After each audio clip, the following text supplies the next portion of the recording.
30 seconds.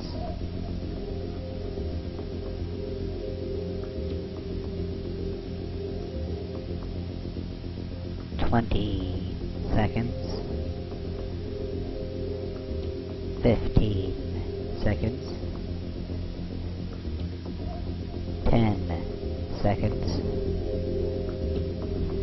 5, 4, 3, 2, 1. In your face, all over the place. We're online 24/7. 24/7. You're listening to the hottest internet station. From beautiful Saline in southeastern Michigan. Around the world at sunskyMysteries.com. This is the 2009 Top 10 Webcam in the World winner.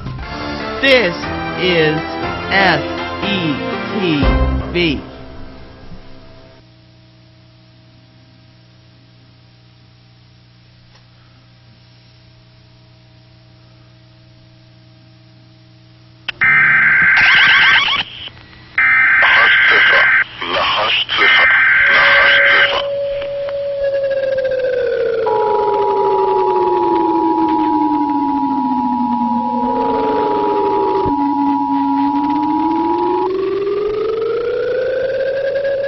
This message is transmitted at the request of the United States Office of Civil Defense. At 3:40 p.m. Pacific Standard Time, NORAD detected a long-range nuclear missile launch in North Korea. This missile is believed to be headed in the direction of the Los Angeles metropolitan area. It is believed that it will impact this area within the next 1.5 to 2 hours. All residents within a 400-mile radius of this area should seek a fallout shelter immediately.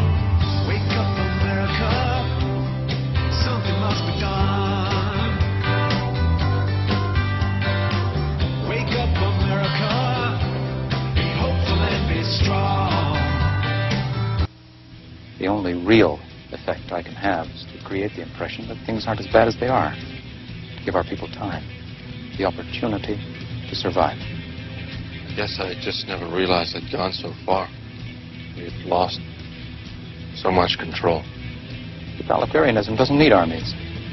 It only needs to control a couple of things. The media and the ability to dispense privilege to some and withhold it from others. Of course, a weak and divided people helps.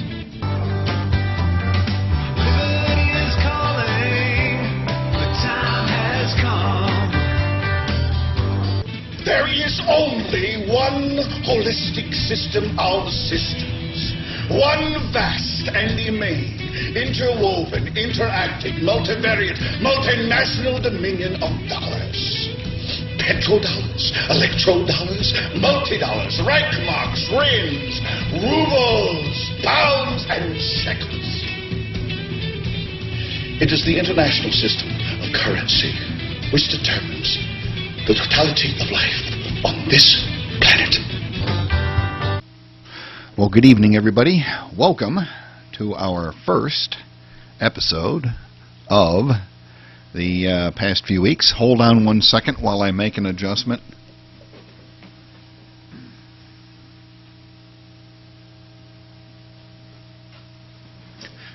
Somehow I forgot to turn on the monitor for the camera. Well, as you can see, I'm using the big boy microphone tonight, and this is going to be our first live show. We have first live show in a few weeks. You heard our new opening for the show. It was a mixture of a humorous EAS message, which is something you probably don't want to hear, that the North Koreans are launching nuclear ballistic missiles at Los Angeles, and of course some clips from various videos and TV shows that I think are appropriate to the show. Remember, the only thing totalitarianism needs is, number one, a willing media. Well, we got that. And the ability to provide things for certain segments of the population and hold it back for others. which, well, believe it or not, is exactly what we have. Tonight's headlines are, let me make a little bit of adjustments here. I'm flying by the seat of my pants once again. You've probably noticed that we haven't been on the air in the past few weeks, and that's because, well, we've run out of guests. That's it. We've had them all on. Anybody that knows anything about any of the subjects that we talk about, any of the astronomical subjects, Planet X, the Sun, religious topics, things like that, we've pretty much run through the entire gamut of them. And as such, we are now, well, we're just a regular talk show now, so I'm just waiting for all of the viewers to disappear. If you'd like to call into the show, the phone number is 734-681-0272. That's 734-681-0272. And remember, as soon as I answer, you're going to be live on the air, so just use your first name and tell us what you want to talk about. Now, here's today's headlines. The Religion of Peace has beheaded 17 high schoolers for having hair that's too long. The Palestinians apparently have gotten tired of waiting for World War III and have launched nearly 200 missiles into Israel over the past few days. And, in the meantime, in England, the High Court there has decided that Christians, the religion of violence, are no longer allowed to wear their crucifixes, which is, well, that's amazing. That's simply amazing. In fact, the religion of violence, Christianity, has taken to the streets and is right now pummeling the streets of London. Let's take a look and see what that looks like. I believe we have a live feed right here.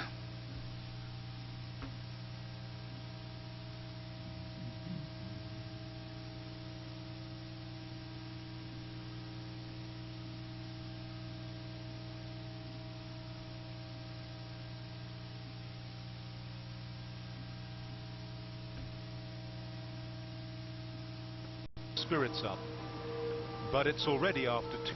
Spirits up, the city of Dongguan, and here in the southern city of blocks. And there we go. Well, those of you that are on the audio side can't see this, but those of you that are on the video side, you see my makeshift attempt at humor there. There you go. There's the vast crowds of Christians pummeling the city of London. Actually, not really. At any rate, while we have the screen capture up, let's take a look at a couple of things here. And that would be this, that the current national gasoline price is approximately $4.62 a gallon. The price of oil is up to $106.56, and the Brent Sea crude oil price is currently at $125. The price of silver has been going up and down. It's hanging out right around $33. And you can see that our food prices are going to be going up here in the near future because, in fact, corn has gone up $14.25, and it appears that wheat has gone up another $2.50. So food prices may be going up in the near future once again. Now, what I wanted to do tonight is I have a few things that I want to talk about, and the first one is extremely interesting. This has been coming up on the internet on various websites and on YouTube for the past few days, and that is an interesting phenomenon that has been going on the sun, and that is this.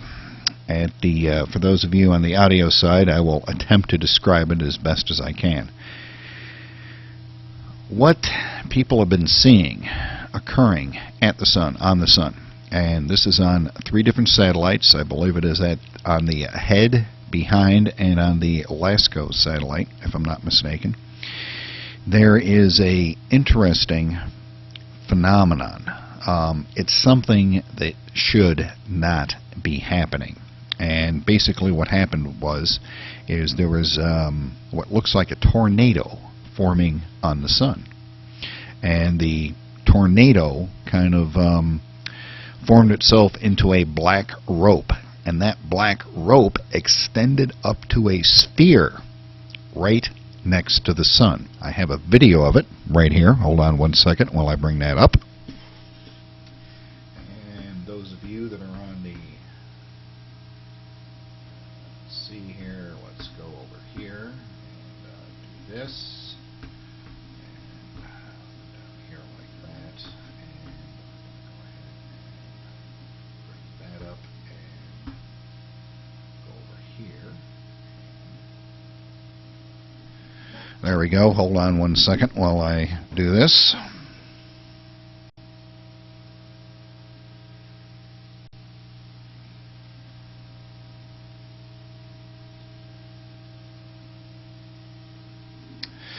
Okay, for those of you on the video side, here is the video of this sphere forming. Let me go ahead and back up here so you can take a look at it. You can see the tendrils that look like a tornado on the sun. It is these are apparently magnetic lines on the sun. Now this sphere that you see forming right in there, well, you can't see that because I don't have the well, hold on one second while I go over here and click on this one. There we go. You can see that better now. You can see right here is where that sphere is forming at the edge of the disk of the sun. Let me go ahead and switch back to the big view so that you can see that again. There you are. I'll go ahead and replay that so you can see it. And I've got some thoughts on that. Now, personally, I see something that shouldn't be there. Something. Now, I've been watching these satellite views of the sun. I've even uploaded a few of the videos that I have created, and I've never seen anything like this before. This is just plain bizarre. It's something that certainly does look like it's big trouble. Now, I've always kept an open mind and a sensible outlook, but this sort of thing just looks mean. I mean, look at this thing. It's a sphere, and it's got these tendrils extending from the sun. I'm no expert, and I don't have an expert on board. Maybe one will call during the show. But you can see the sphere quite clearly. You can see the tendrils coming up from the sun. When I see these pictures and these videos, the first thing that comes to mind is a form and a tube of some sort. Now, not being a scientist or a mathematician or an astronomer, easy for me to say, I am limited in my ability to understand exactly what I am seeing. But if it is in fact an actual physical thing and not an anomaly, and keep in mind this is appearing now on 3 of the sun observing satellites, not just one, so they can't say it's a lens flare. This is actually something that is appearing. Wouldn't it have to be powered, and powered by something incredible, to keep from getting sucked into the sun? I mean, if this is an actual physical object that you see here, this sphere that is forming there by the sun, if it's an actual physical object, it has to have incredible powers to be able to keep from being sucked right into the sun. Now, here is a clip from an article from Science Daily, and this is from back in 2010. Researchers from the Institute of Corpuscular Physics, the IFIC, and other European groups have studied the effects of the presence of dark matter in the sun. According to their calculations, low-mass dark matter particles could be transferring energy from the core to the external parts of the sun, which would affect the quantities of neutrinos that reach the Earth. Now, when we've had Cliff High on, remember, he has been talking about this exact thing. The types of neutrinos and particles that come to the Earth that are affecting the interior of the planet. This is called a soul shot, kind of like a moonshot, except the soul is the sun. This object appears to be dense enough to hold its own against the sun's mass and magnetic enough to use the solar magnetic bands of the sun like a tether ball as it slings around. Now, we got 4 different possibilities here. The sun may release this sphere and sling it out of the solar system. This could very well be Planet X right there next to the sun. And the distance between us and this sphere. And is it possible that this magnetic influence that this thing is having, that we see on the sun, is it possible that this could reach out and zap the Earth too? Now remember, when we've had John DiNardo on, that's one of the theories that he's been talking about, is that these magnetics, once they start going through the solar system, they may zap us too, which would be a very bad day for human beings. Now, the other thing that we have to consider is what the effects of something like this are on the Earth of having 2 similarly dense objects right there by the sun. Now, if you look over here at this thing again, let me bring that back up. Now, if you look at this thing again, the apparent size of this thing is big. It's like around the size of Jupiter. And it's parked down there next to the sun. I mean, this is really a bizarre thing. Every time I look at this thing, it looks just a little bit more bizarre each time. So I'm going to stop watching it. That's what I'm going to start doing. I'm just going to stop watching it. So there you go. There's a little bit of solar information for you. And in today's headlines, believe it or not, let me see here. I'm trying to find the story that I was looking for that I actually had up there. Well, the Mega Upload Boss, you remember this guy, the Mega Upload site. This is pretty cool. This guy, he was running over there, where was it, in Indonesia someplace. This guy changed his name to something or other. Let's see, what is this guy's name? I'm looking in the story here to see if I can find the guy's original legal name, but I'm not sure. But anyway, his legal team, now listen to this. This is, well, this figures. The boss of the recently shut down Mega Upload file sharing site claims that his records show plenty of United States government users, including members of the Senate and the Department of Justice. Apparently, he's got all these records and he's going to use them in court, which means, of course, I believe this guy's going to have some kind of a heart attack and drop dead right on the spot. Who would have thunk it? That seems to happen a lot. One of the other stories that I am watching is, and I'm looking to see if I can find it, apparently some really brilliant politician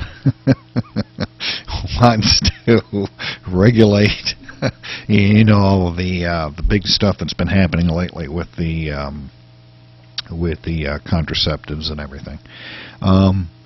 This chick, a lawmaker, believe it or not, wants to regulate men's reproductive rights. So if you go to the doctor, you say, "Doc, look, I need to get some of that Viagra." First thing you got to do, what this woman wants to do, is you got to get some type of counseling. You have to get a notarized letter from your partner to verify that you actually need this stuff. You have to have certain tests. You have to have a stress test on your heart to make sure that you don't die, and a bunch of other stuff. It's sauce for the goose is not sauce for the gander, apparently, in this particular case. And our President Obama, is saying that he has absolutely no answers for the price of gasoline at the pump, and we can't drill our way out of it, blah, blah, blah. Of course, his Energy Secretary, Mr. Chu, who does not own a car, by the way, has come out and gone on ahead and said that $7 a gallon gasoline would be good, but, you know, we got to get up there gradually. So don't think gas is going to drop down any time soon.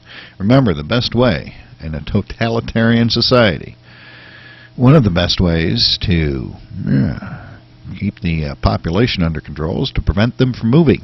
And you make it so expensive that they can't go anywhere, well, then they can't move around, and they're all collected in one nice little spot for gathering up. Now, one of the things that I wanted to do tonight is talk about the Middle East and what's going on over there. I don't know if you've been watching all of the newscasts. I don't watch mainstream news, so I got no idea if they're even covering this.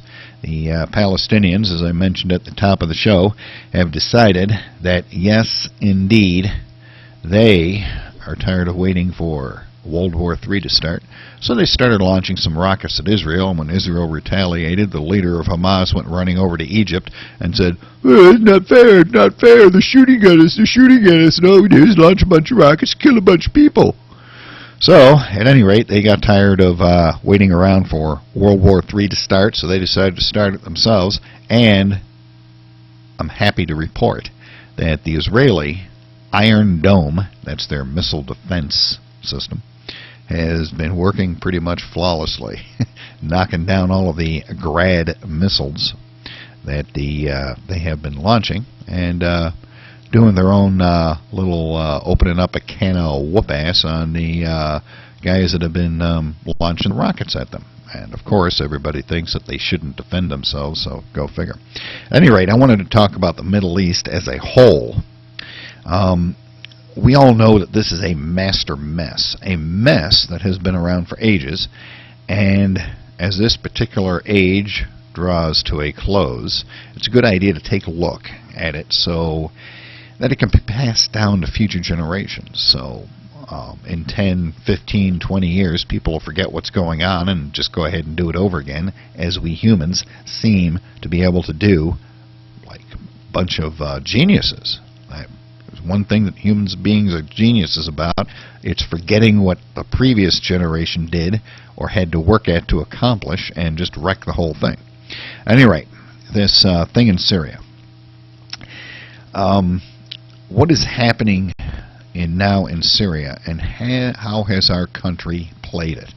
See, we have to say our country because, frankly, this is all our own fault. And don't get on my ass about that. I'll explain here. You heard me right, our own fault. We elected this soft coup that we're going through going through right now ourselves. We did it ourselves. Whether we were duped or did it on purpose, it doesn't really matter. We kept watching the media that we know to be corrupt. Imagine the power that we would have if we had just abandoned the media shills. Imagine how much different we would be as a nation, the former United States of America. Anyways, on to Syria. The administration, the current administration, throughout the year-old Arab Spring uprisings and civil wars, has been like a card player in a game that's unwilling to bet until he sees what everyone else's cards are. So, we tend to miss our windows of opportunity to actually shape the developments. Syria is typical of this. Obama is truly giving all new meaning to leading from behind and seems to be deferring all responsibility to the Senate, with, of course, the glaring testimony of Leon Panetta, who seems to think that the international permission is greater than congressional permission, so the soft coup continues.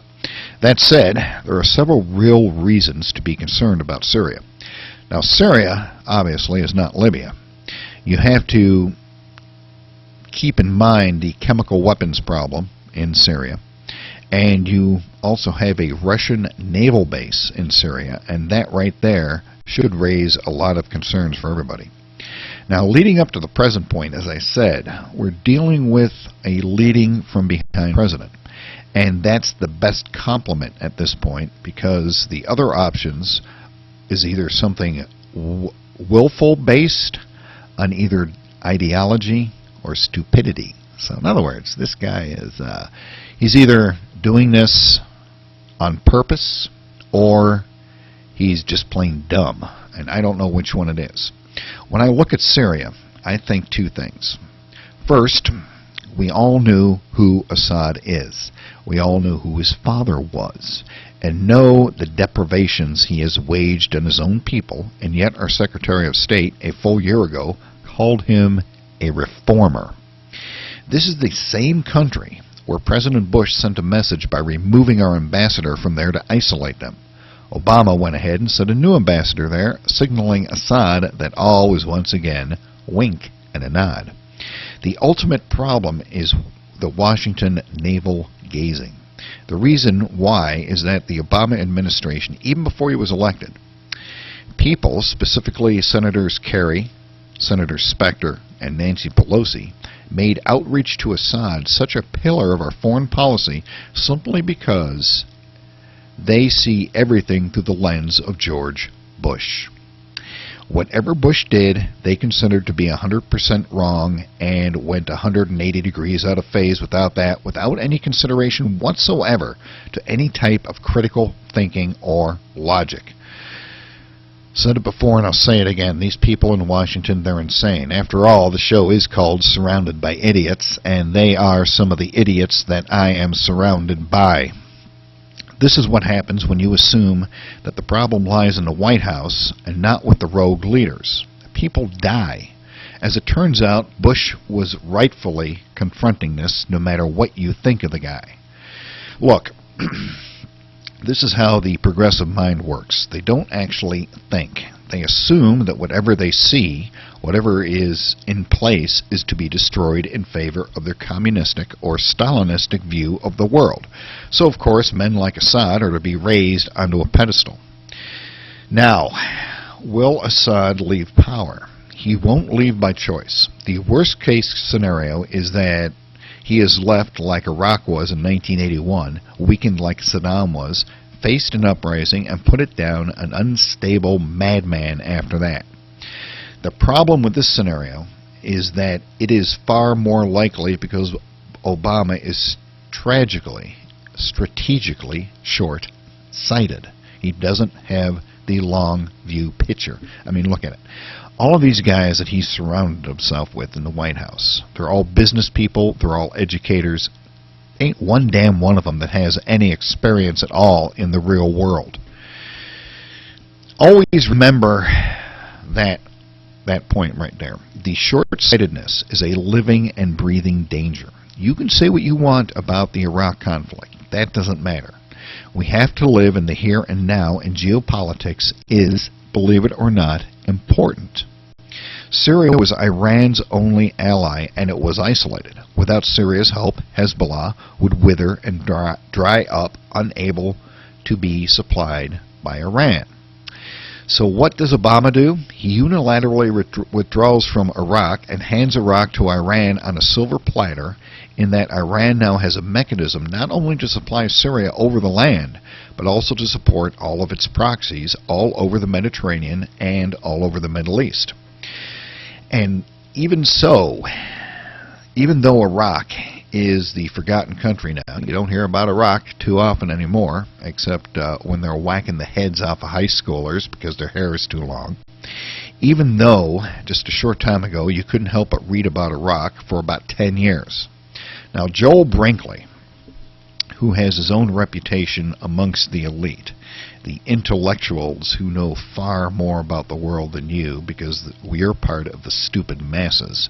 They're the idiots that the show is about, by the way. Well, Joel wrote this in Politico recently. After Bush negotiated an end to the United States military presence in Iraq towards the end of his second term, his advisors and generals began warning of three large potential problems: the growing Iranian influence in Iraq, increasing sectarian violence, and the possibility that Al-Qaeda in Iraq will grow in capacity. This is Joel Brinkley talking still. After interviewing a list of current and former experts, they all acknowledge that all of that has now happened. Now let's address this for a moment. This did not have to happen, and that's the entire point of my driveling monologue. It was absolutely a mistake, and a common one at that among the foreign policy establishment, to assume that since the Prime Minister is Shiite and the majority of the population is Shiite, that they were ordained to be an Iranian proxy. There are a lot of countries out there that are Shiite.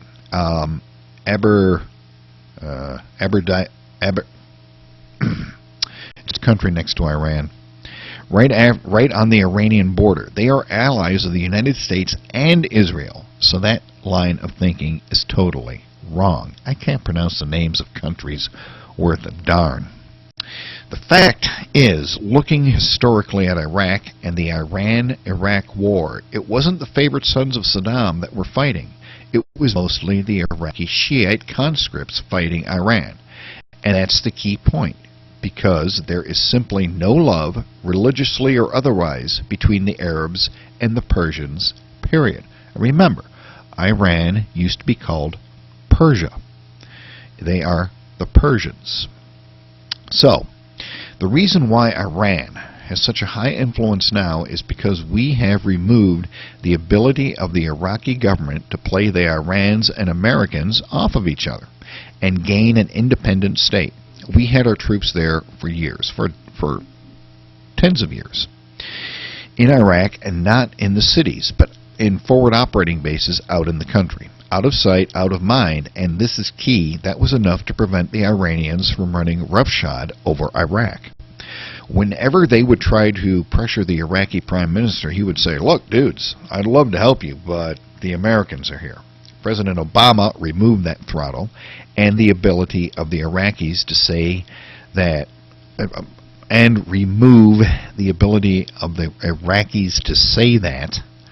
And now the Iranians do dominate them. They will impose what is not in the people's hearts and minds in Iraq, and we allowed them to do it.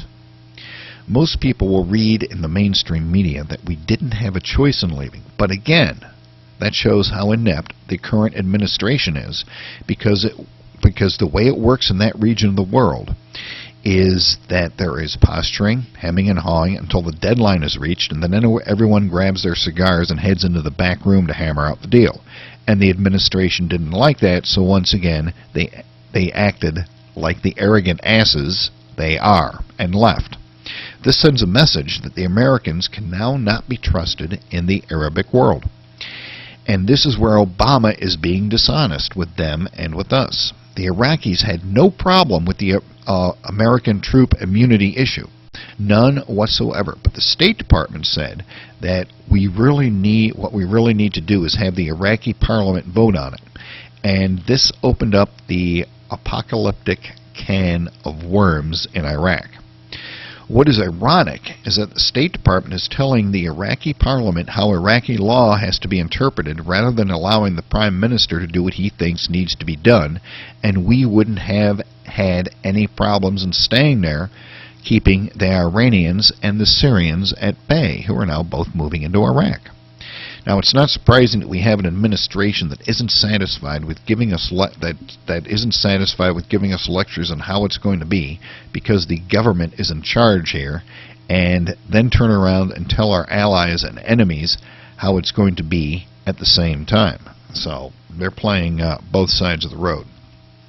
Now, there was an article printed in the Scientific American, and it is copyrighted. And most of you have probably heard this. This is the big NASA debunking of the 2012 apocalypse. And this is a rather humorous piece, so I'm going to read it to you, because I got a big kick out of it. The article was published in the Scientific American and is copyrighted. Now, since NASA is a government agency and their funding comes from American taxpayers, I doubt their right to copyright material that promote, no matter who publishes it, and I will gladly challenge them in court if they would like. But I do realize why they have. I intend to totally debunk every paragraph of the NASA debunking. So here we go. The source is scientificamerican.com, by the way.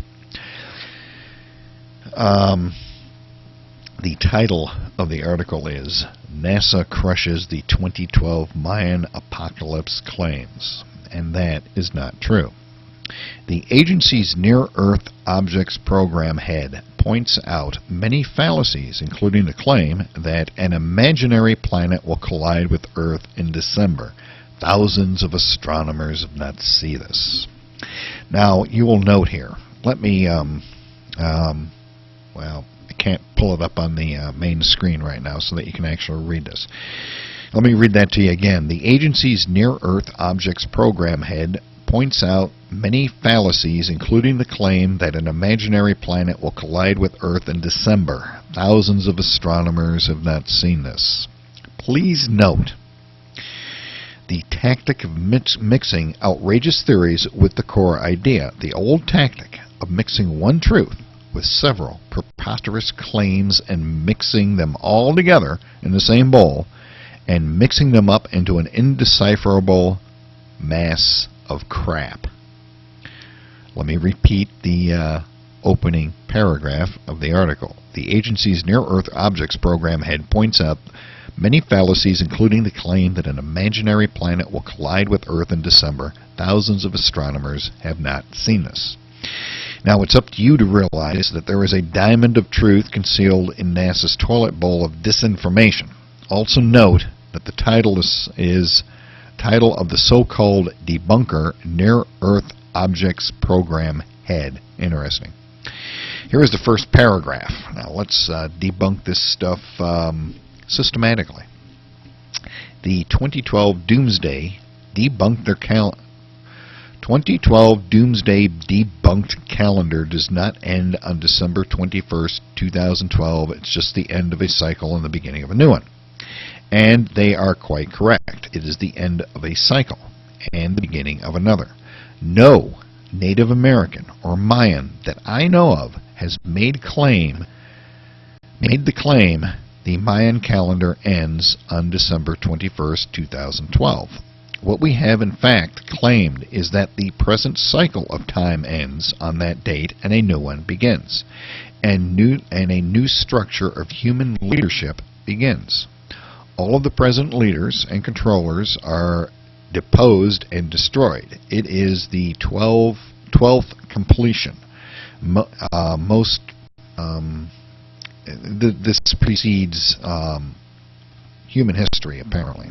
The Mayans, the calendar that they're basing all of this on, the Mayan calendar, this thing is accurate within seconds still, hundreds and hundreds, almost 1,000 years after they developed this calendar. It's still accurate to within seconds, and we have to add an extra day every few years in order to be able to keep pace with the accuracy of their calendar.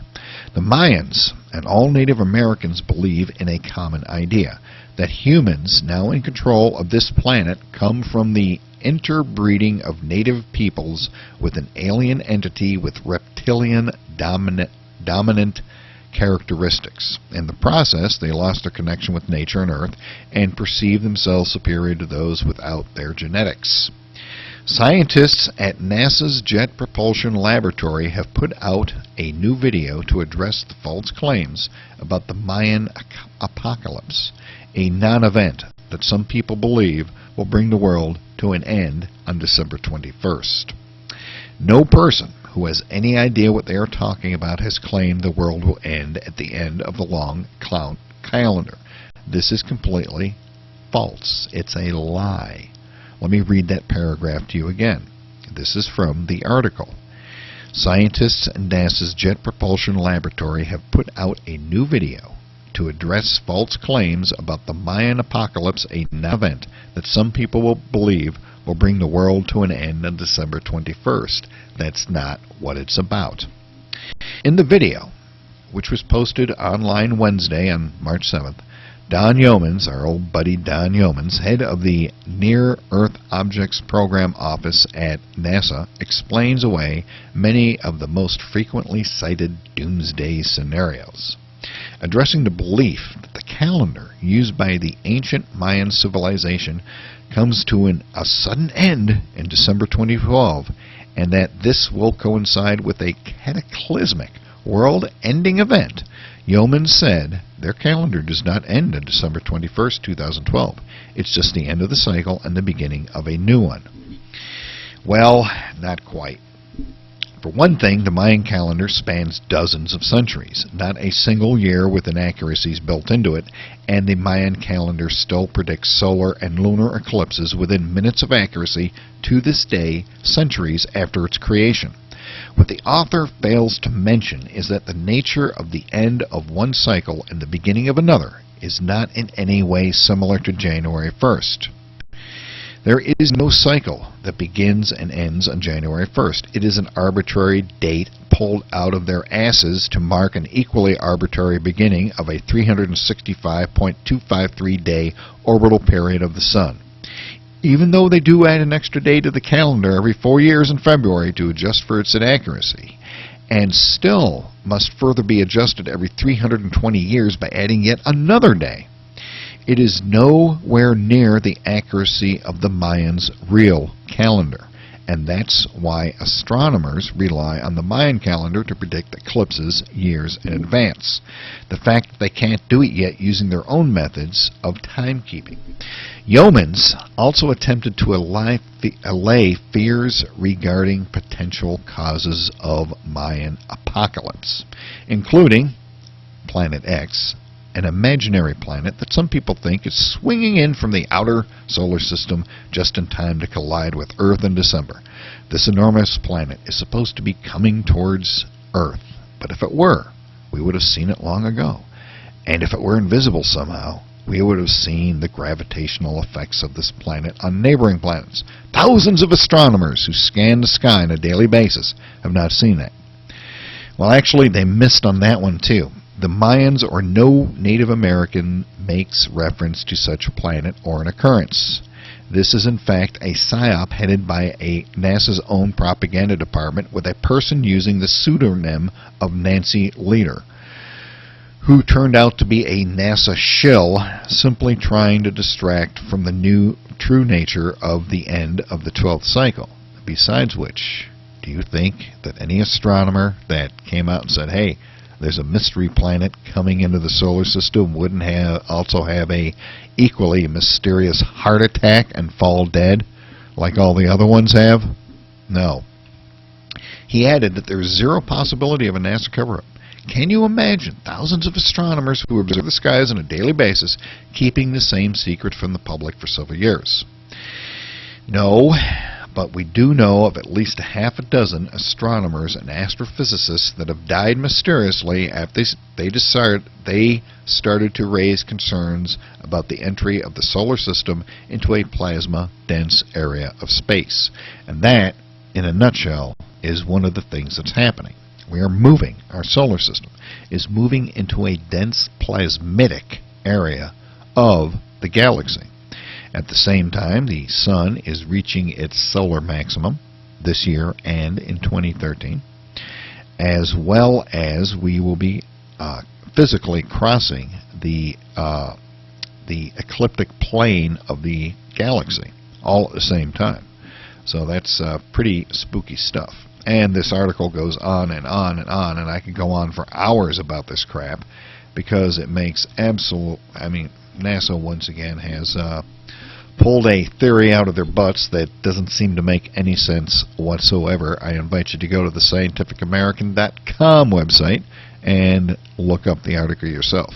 Now, let's talk about this false flag event that everybody is talking about regarding the Middle East, where supposedly a United States ship is going to be sunk on purpose and make it look like Iran did it so that we could go ahead and start World War III. That's one of the theories that's being bandied about. oddly enough, Norfolk, Virginia. When the makers of Top Gun were filming on board the USS Enterprise, they donated a set of black fuzzy dice to liven up the ship's otherwise drab interior. The trinket is a reminder of the ship's storied 50-year history that includes action in several wars, a prominent role in the Cuban Missile Crisis, and serving as a spotter ship for John Glenn's historic orbit of the Earth. Now think about that for a minute. This aircraft carrier, the USS Enterprise, this thing has been around since before the space program, and the thing's over 50 years old.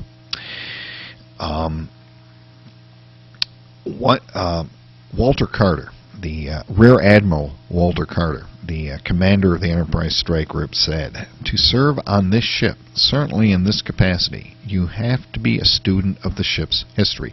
50 years of service in our nation's history, we have never had a warship in service that long." The Enterprise means something. The Enterprise is the longest aircraft carrier in the United States fleet. It also is the oldest, a distinction that brings pride as well as plenty of headaches, because in a ship that old, even though it's been revamped several times, and I believe in 1992 it was had a large revamping and time in dry dock. It was only designed, actually the last major overhaul, I'm reading it right here in the article, was in 1979. It was only designed to last for 25 years, but it's lasted for 50 years. The ship looks largely like any other carrier on the inside and has modern amenities like gyms, a coffee shop, and a television station with dozens of channels. It even produces its own daily newspaper while at sea. That's pretty cool. I like that. But even the best maintained ship faces challenges as it ages. Look at it this way. It's just like a car. You got an older car. Say a 2000 Kia Sportage with a 4-cylinder engine. Things go wrong. You have to rebuild the engine after a while. You have to rebuild the transmission, that sort of thing. And you still have to keep up on the maintenance. The older a vehicle gets, the more expensive it is to maintain. Now think of an aircraft carrier. Think of how huge this thing is. It's literally hundreds and hundreds of feet long. It has hundreds and hundreds of people that live on the thing. It's a city.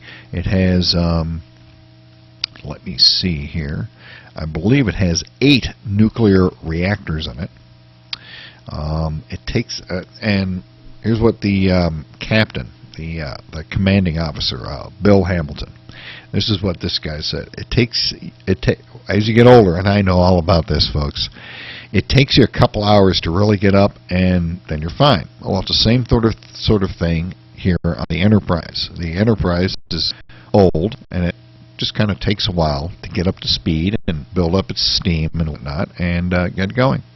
And the machinists that are in charge, now listen to this, the machinists that are in charge of fixing the steam catapults and fixing other things, they have to make all their own parts on the ship in the metal shop, in the machining area of the ship, because the parts don't exist. The thing was it's the only ship in its class that was ever built. They didn't build any other ships in that particular class that the Enterprise is in.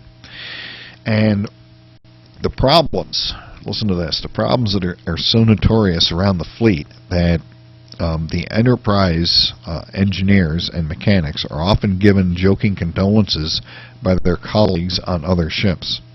The ship regularly has to make its own parts from scratch when something breaks down. Spare parts for most of the ship, which is the only one of its class, simply don't exist. Hey, that's like what I said. The challenges aboard the ship and the need to keep spirits up were highlighted last year when the former commanding officer, Captain Owen Honors, was fired for airing raunchy videos that he said were intended to boost morale. This article goes on and on and on about the Enterprise. Let me see. Actually, the first Enterprise joined the United States Naval Fleet after it was captured from the British in 1775. That's how long the name Enterprise has been going on, and as you all know, is also Star Trek and everything else. And I thought it was interesting because part of this particular conspiracy theory is that you're going to have a false flag event over there in the Persian Gulf in order to trigger the big attack on World War III. And as it turns out, the USS Enterprise is on its last mission. It's going to go over to the Persian Gulf. It's going to stay there and loiter around during the summer and come back in September. And then it's going to be mothballed and cut up and sold for scrap. So, it's a distinct possibility. Well, I'm not going to say a distinct possibility, but the mind reels at the possibilities that if this conspiracy theory is correct and that there is, in fact, a false flag event, well, the Enterprise seems to fit the bill because it's going to be retired and scrapped anyways. Now, let's go on to something a little bit cooler, and that is an article that I found. Let me bring up the screen here and bring this up and go over here to this website. This is pretty cool. The couple of kids, what are their names here? Let me see if I can find their names. I'm sure it's right in the article. They're Texas college graduates, Wilbur Willie Bake. Bake? Bake. B-A-K-K-E. Don't know how to pronounce his last name. He has made a movie that is called Beware of Christians. And it's not what you think. You would think that this guy makes a movie called Beware of Christians. It's going to be anti-Christian, but it is not. Let me zoom in on the screen for those of you that are on the video side.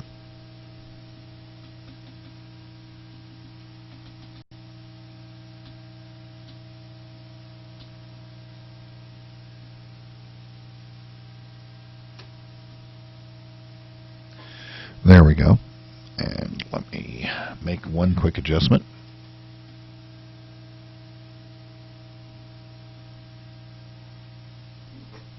There we are. Now we can see the whole article. It's been a wild ride for Texas college graduate Wilbur Bake, B-A-K-K-E, who has taken the country by storm in recent months promoting his documentary Beware of Christians. Joined by three pals who also grew up as Bible-believing Christians, Baki, I'm going to call the guy Baki, traveled across Europe to make the thought-provoking film and in the process concluded that Jesus doesn't exactly resemble the healthy, wealthy, Americanized Jesus that he had grown to know and love.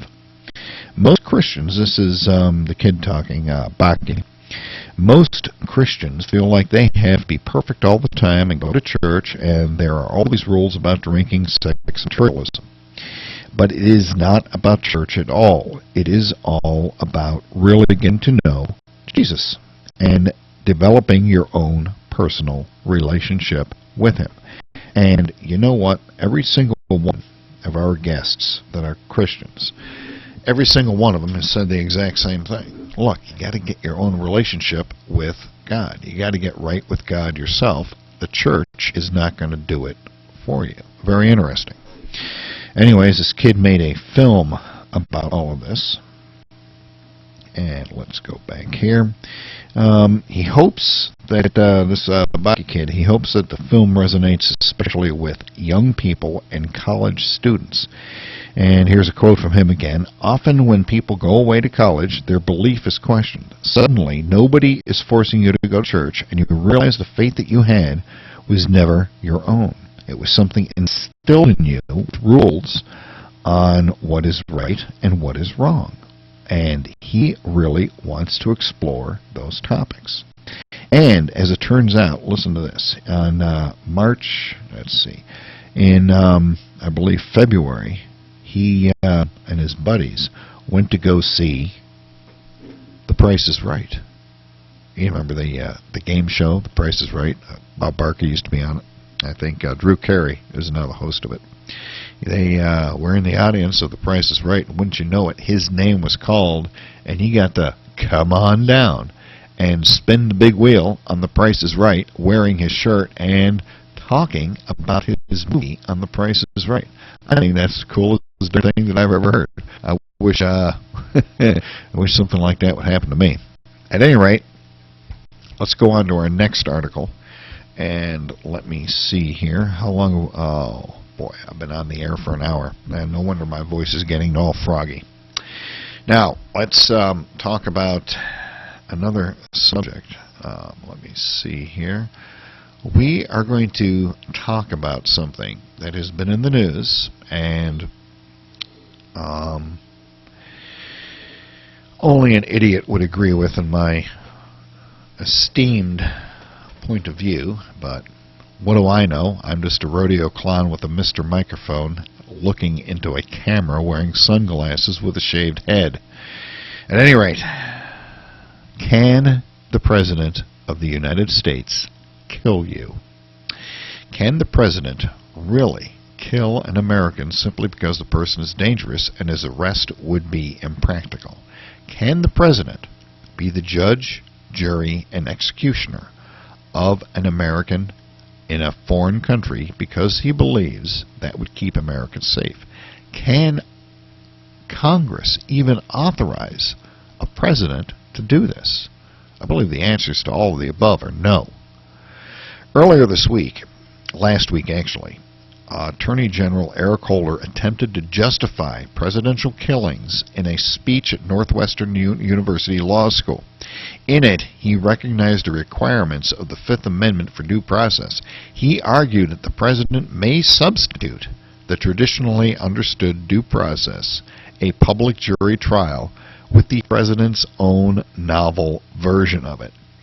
That would be a secret deliberation about killing. Without mentioning the name of the American the president recently ordered killed, Holder suggested that the president's careful consideration of the case of New Mexican-born Anwar Awakari constituted a substituted form of due process. Did you hear that? Did you hear exactly how insane that sounds? We have the Fifth Amendment, the due process clause of the Constitution, where you are allowed to have due process and a trial and everything else. And the president has said, well, I'm just going to go ahead and interpret that any damn way that I please. And we're going to have secret deliberations. We're not going to tell them who we're going to kill. We're just going to give them the evidence and see if... Who is this mysterious panel that Holder's talking about? With the president's own novel version of it, that would be a secret deliberation about killing. What's secret deliberation? Who are the people that are doing the secret deliberations? Do we even know? Are we going to be allowed to know? Are they going to be trotted out in public? What the hell's going on here? That's insane. Holder argued that the act of reviewing al-Awakari's alleged crimes, what he was doing in Yemen, and the imminent danger that he provided al-Awakari with a substituted form of due process. These people are insane. Good Lord. Now I'm just plain starting to get pissed off, and that means that I am going to end this show on that note. Going to take some deep breaths. Going to go and try and relax for the rest of the evening and think happy thoughts while the president is having secret deliberations about who he's going to kill next. That's just perfect. Good Lord. This thing will be up on YouTube after a while. Oh, you guys can stop complaining about not having a new show, because there you go. Alrighty, my name's Bill Zam. Have a good evening, and remember, if you're anything like me, I feel sorry for you. And also remember this. Now look, when you're out driving around, daylight savings time just started, right? It's dark in the morning, and it stays later in the day. Daylight savings time. It was designed originally for farmers to be able to do their planting and everything in the spring.